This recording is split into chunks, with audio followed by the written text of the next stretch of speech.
கல்யாணம் ஆனவங்க தானே நீங்க. அப்போ உங்களுக்கு கண்டிப்பா மறதி நோய் இருக்குங்க. இத நான் சொல்லல, புளோரிடாவை சேர்ந்த ஆராய்ச்சியாளர்கள் கண்டுபிடிச்சிருக்காங்க.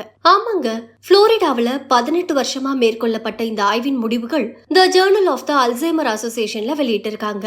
அதுல டிவோர்ஸ் ஆனவங்க, சிங்கிளா இருக்கிறவங்க, இவங்க எல்லாரையும் விட கல்யாணம் செஞ்சவங்களுக்கு தான் அதிகமா டிமென்ஷியா நோய் பாதிக்குதாம். முதல்ல இந்த டிமென்ஷியானா என்ன? ஒருத்தரோட சிந்தனை, நினைவாற்றல், பகுத்தறிவு, ஆளுமை, மனநிலை, நடத்தை இது எல்லாத்தையுமே பாதிக்கிற ஒரு பொதுவான சொல்லாதான் இந்த டிமென்ஷியா பார்க்கப்படுது. 2019 ஒரு ஆராய்ச்சி பண்ணாங்க.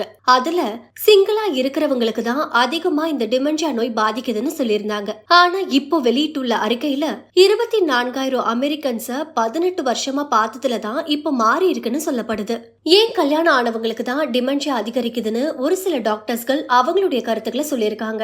அது என்னன்னா, எல்லா ரிலேஷன்ஷிப்லயும் தனிப்பட்ட உணர்வுகள் இருக்கும். அது ஒரு சில நேரங்கள்ல செய்ய முடியல அப்படின்னா இந்த டிமென்ஷியா அதிகமாகும். இதற்காக கல்யாணம் அப்படின்றது ஆபத்தான விஷயம்னு சொல்ல முடியாது. ஆனா நாம நம்புற அளவுக்கு அது பாதுகாப்பானதும் கிடையாது. இது கூடவே இந்தியால இது பொதுவாவே பெண்கள் கிட்ட தான் அதிகமா காணப்படுது. ஏன் அப்படின்னா அவங்களுடைய ஃபேமிலி ரோல்காக பல விஷயங்களை சாக்ரிஃபைஸ் பண்ணுறாங்க. திருமணமான உடனே ஒரு சில பெண்கள் அவங்களுடைய குடும்பத்திற்காக தனிப்பட்ட வளர்ச்சி, அதுக்கப்புறம் வேலையை விடுறாங்க. இதனால அவங்களுக்கு டிமென்ஷியா ஏற்பட வாய்ப்புகள் அதிகமா இருக்கு. இது ஏன்னா அவங்களுடைய அதிருப்தி மற்றும் நினைச்ச விஷயங்களை பண்ண முடியாத போது இந்த சூழலுக்கு அவங்க தள்ளப்படுறாங்கன்னு சொல்லியிருக்காங்க.